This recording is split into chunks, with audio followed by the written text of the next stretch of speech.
Welcome to Functional Philosophy, the show in which I, Charles Tew, explain and apply Ayn Rand's philosophy, Objectivism. If you'd like to ask me a question on Objectivism or its application, just go to charlestew.com/contact. And my last name is spelled T as in tango, E as in echo, and W as in whiskey. Alright, let's see what my coffee and I have on the schedule for today. Oh, right. Some Patreon questions. So the first few questions I'll be answering are from someone on Patreon. I do prioritize Patreon contributor questions. Now, I will get to everyone's questions eventually. I'm not so flooded that I won't get to everyone's, but I do prioritize the questions of those people who are making it possible for me to do this in the first place. As I say, I've put basically every legitimate question I've received on a list, so if you ask me a question, you are almost certainly on there, unless I have answered you personally, although even in some cases, I'll put those on the list if I later realize they're of broader appeal and I just got excited and answered in the moment too. But anyway, one note about Patreon questions. If you are a supporter of mine and you send me a question, be sure to let me know. Otherwise, I may not figure that out. Sometimes I may remember your name from my contributor list, but I may not, and I think many of you use different names, so just make that clear if you do want your question to be moved to the front of the queue. All right, so first question, why is Einstein's theory of relativity incompatible with objectivist metaphysics? Because space is not something that can be curved. Time and space are not things that can dilate. What Einstein did was reify space and time. This is a very, very, very old error. It goes back to Plato, it goes back to the atomists, who believed in the void, in nothingness, in empty space as a thing. They believed space was a thing with properties. It is not. There is no such thing as space. It's a valid concept. It abstracts away the physical extension of things and leaves you with, well, just space. You can only point to it. But it is not a thing. It's like calling length a thing. There's no such thing as length. There are things that are so long, but there is no length itself. Same way there's no color without a thing that has color. There is no space by itself, but this is what Einstein believed. Einstein was basically a rationalist. There are only things. In Peikoff's elegant phrase, entities exhaust the inventory of the universe. I love that formula. Entities exhaust the inventory of the universe. There are only things, only entities. That's it. There is nothing else, metaphysically. So what Einstein did was a common mistake. Reification means making something physical. It means essentially treating an attribute as an entity. So making color a thing, or making space a thing, or as Pythagoras did, making numbers, quantity, patterns, shapes, things. Those are not things. They only exist as aspects of things. So if you take them out and you make them have independent potency and existence, that is a major mistake, and it leads to all kinds of problems, and is part of the reason physics is so confused today. So that's why Einstein's theory is incompatible with objectivist metaphysics. Now, I don't want anybody telling me, oh, but we use the theory of relativity for practical purposes. So you're just sitting there as an armchair philosopher using your dogma in the face of empirical reality. Wrong. Einstein's equations appear to fit reality. They have empirically fit reality, or described reality, more accurately than any other. However, there is a difference between noticing a pattern and identifying the cause of that pattern. You can go watch my video on Jordan Peterson and physics and how Jordan Peterson doesn't understand physics if you want the example I have come to use as my standard in this case, but I will briefly repeat it here. You can notice a pattern regarding the tides. The water comes in, the water goes out. As Bill O'Reilly says, tides come in, tides go out. You can't explain that. You can notice that pattern. You can come up with a formula that will allow you to predict the tides. And that formula, that math, can fit reality. But the fact that you have a way of describing reality in mathematical terms doesn't mean you understand what's going on beneath the equations. In fact, since Kant, many scientists believe that that's a noumenal enterprise that is just foolish on its face. Getting beneath the descriptions into what's really going on, that's metaphysics, that's totally out. Anyway, so you can have an equation that fits reality, predicts it, without knowing why it describes it or what it is describing in terms of cause and effect. Now, if I come up with a mathematical formula that allows you to predict the tides, and then I say, and you know why the tides happen? It's because there's a giant dragon at the bottom of the ocean, and it wakes up this time every day, and it rolls over, and that moves the water around, and that's what causes the tides. Now you say to me, that's ridiculous, you just made that up. And then I say, what are you? Some kind of science denier? We use my calculations for practical purposes to figure out when to build sandcastles, when to go to the beach, whatever. And now here you are denying this empirical reality because of your dogma about how dragons don't exist or we have no evidence. These are the facts. These are the empirical facts. Well, if you see how stupid that is, then you understand how idiotic it is for people to claim that it's anti-scientific, to deny that space has a curve because we use Einstein's equations for practical purposes. I mean, the utter injustice there is unbelievable. It is too enraging to discuss. These people who understand nothing about science, who take it literally as a dogma. Why do they believe it? Because Einstein said it and he's the icon. He's God. He's the one we listen to, period. For reasons of authority. That's science. But identifying essentially the difference between correlation and causation, that's not science. You're being an armchair philosopher. I mean, it's disgusting. Not that I'm blaming the questioner here, just the people who balk at the idea that you could disagree with Einstein, but everybody knows he's Einstein. It's that kind of abject authoritarianism is disgusting to me. Especially when people are willing to believe the most ludicrous nonsense. Just because, oh well, a famous scientist said it, and everybody knows, everybody uses Einstein as their example of a smart person, so who am I to deny that? I mean, alright, next question.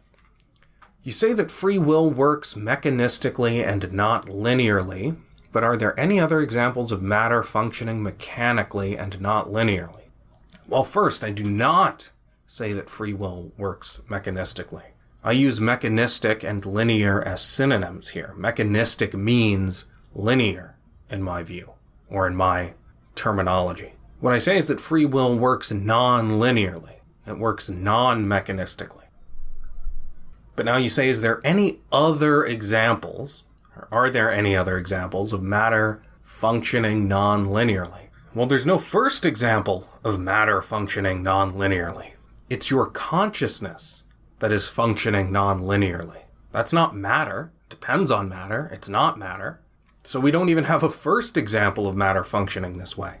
Now, it is true that since your consciousness does have causal efficacy, it is somewhere influencing matter in a way that is not predictable in mechanistic terms. But that's not because the matter is not linear. It's because the effect on the matter, your will, is not linear. The matter is still linear as far as we know. It's still mechanistic. I mean, to say otherwise would mean to say that every material part of the universe that has ever been influenced by the actions of a volitional being is nonlinear. Well, obviously that doesn't make any sense. All of that matter still acts mechanistically, but the thing acting on it is not mechanistic. So we've never seen an example of matter that acts in a nonlinear way. I don't think you can rule that out philosophically, but we've never seen it. So, no, there are no other examples of matter functioning in a nonlinear way, and there is no first example. There's only consciousness that acts that way, and we know certainly that it does. Through the self-evident fact you can observe through introspection. And this Patreon supporter's last question, what is the best book to read to introduce myself to Objectivism? Well, I have 2 recommendations, and which you choose first depends on what you're looking for first. If you mean, what is the best introduction to the sense of life of Objectivism, to what it would mean to take Objectivism seriously in your life, I would read The Fountainhead. That's the best introduction to the life an objectivist can expect to live if he takes the ideas seriously and lives by them. In terms of an introduction to the ideas, I would read Philosophy Who Needs It, which is a collection by Ayn Rand, her most introductory collection of philosophical writings. So I would read those 2 to start. I would start with The Fountainhead and go from there. You can read Philosophy Who Needs It next, or Atlas Shrugged next. But if you enjoy The Fountainhead, then you are in good shape, and I would recommend reading everything Ayn Rand wrote, because you will enjoy it or come around to it. I don't think there is anybody who can love Rourke and not be capable of coming around to the rest of Ayn Rand's ideas, even if he disagrees with them at first, as I did, as Yaron did, as I've heard many people have. So that's what I would start with. The Fountainhead and Philosophy Who Needs It. All right. Next, why was Rand of the opinion that procreation is not a moral duty? It seems a little nihilistic to not stress the extreme importance of the continuation of one's self, one's family, one's community, and so forth. Well, I can only assume you stopped at so forth because it would get to one's race, one's state, and you didn't want to come out as a racist and fascist. Well, everything about this question is wrong. First of all, Ayn Rand does not believe in moral duties at all. There is no duty to do anything. There is only an obligation to follow the paths prescribed by causality if you want certain goals. And there's only the context of having certain goals as inherently valuable, not inherently values, but inherently valuable. You are a human being, you are capable of experiencing happiness, and happiness is inherently valuable. Now, it's not inherently a value, as I just said. Just by existing, you haven't made it something you're acting for, but it would be worth it if you did go after it. It is inherently valuable. Now, if you aren't in that context, you have no duty to live. So there's no duty. There's no duty to pursue a goal if it's not worth it to you, if you're not in a context where that makes sense. And there's no duty that means you should do something regardless of the consequences. There is only, this thing can make me happy, and here's how I can get it. That's it. No duty at all. So throw that out. So next, why doesn't she stress the extreme importance of the continuation of oneself? She does. But oneself is not one's family, one's community, and so forth, quote unquote. You are not your family. You are not your community or your race or your state. You are you. Oh yes, how nihilistic not to sacrifice yourself for the collective. I mean, if that is your view, you are utterly confused. This is an utterly conventional false dichotomy.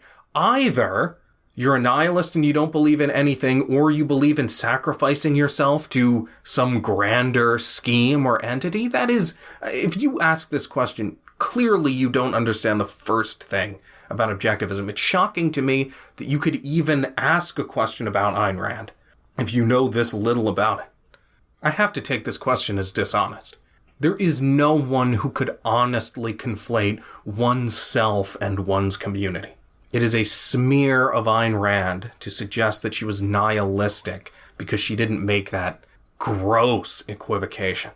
All right, next question. I would appreciate your perspective on my personal dilemma, and perhaps you can offer some constructive advice. I am an engineer, graduated a few years ago, and haven't been able to find work in my chosen career. Being out of work for some time is a very high hurdle for most employers, and it appears that I am permanently locked out of my primary choice for employment. I have tried to leverage my intelligence and ancillary work experience into a full-time job to no avail. I currently work on a part-time basis as a teacher and am somewhat unhappy with my current situation. I have spoken with numerous people from varying areas of expertise. As yet, no advice achieved the result I desire. Any advice? Well, that depends on what the result you desire is. This question is a contradiction on its face. You've given me an impossible task, and it seems you understand that on some level because you didn't spell out what you desire, which I can only take as a way of avoiding the straight-on contradiction you've given me. I assume the result you desire is to become an engineer, but all you give me about the prospect of that is that you are permanently locked out of it. So what's the result you desire? To be an engineer when you've told me it's an impossibility? I don't know what advice you want.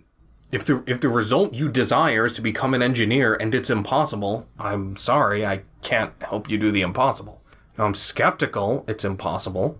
You graduated a few years ago and you haven't been able to find a job, so you have a gap. Well, the gap can't have existed for that long. How long have you been trying to get a job with this gap? A few years? Are you telling me that every engineer who hasn't worked for a few years is permanently locked out of ever doing any kind of engineering work again? That seems implausible to me.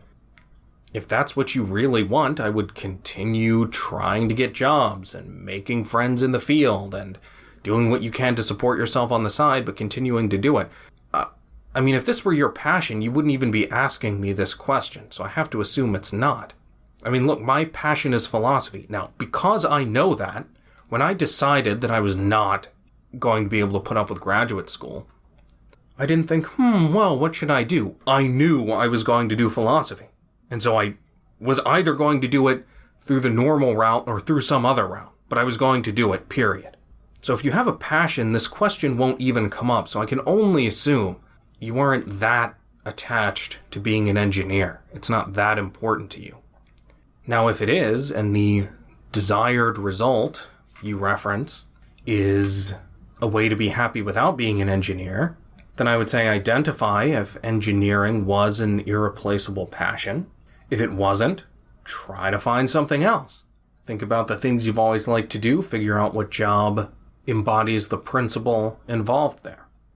I always liked playing Legos, and I realized what I liked about it is designing the most efficient buildings possible, or those old bridge construction games where you try to build a bridge that will stand up using the least amount of materials possible, and then you can realize, what I love is efficiency, and so that comes out in writing elegant code as a programmer, so I can do that. You can find a principle that can be manifested in many different ways. So that's my advice if you are looking for something else, if that's your desired result. But if engineering is your passion, and it's impossible, and there's nothing else you will ever be able to do that will satisfy you, then you should kill yourself and spare yourself the pain of living in a world where you can't do what you will always want to do. Now, I don't advise that lightly. You better be damn sure that something actually is your passion and there's nothing else you could possibly want to do. But if you're like Rourke and you're going to build buildings one way or another, well, if you think that's impossible, there's only one option. But I'd make damn sure something is your irreplaceable passion and that it absolutely is impossible first. But again, I have no idea what your desired result is. Are you asking me how to get a job as an engineer or what you should do instead? It seems, on the face of it, that you're open to whatever I think is the best thing to do given your whole situation. But then at the end, you quickly reference this specific desired result, which you don't name. So I don't know what you want, and therefore I don't know what advice to give you. So I've given you a spread of advice on all possible situations. If you'd like to keep up with everything I do, just go to charlestew.com. If you'd like to enable me to do more, just go to patreon.com/charlestew and become a supporter. Thanks for listening.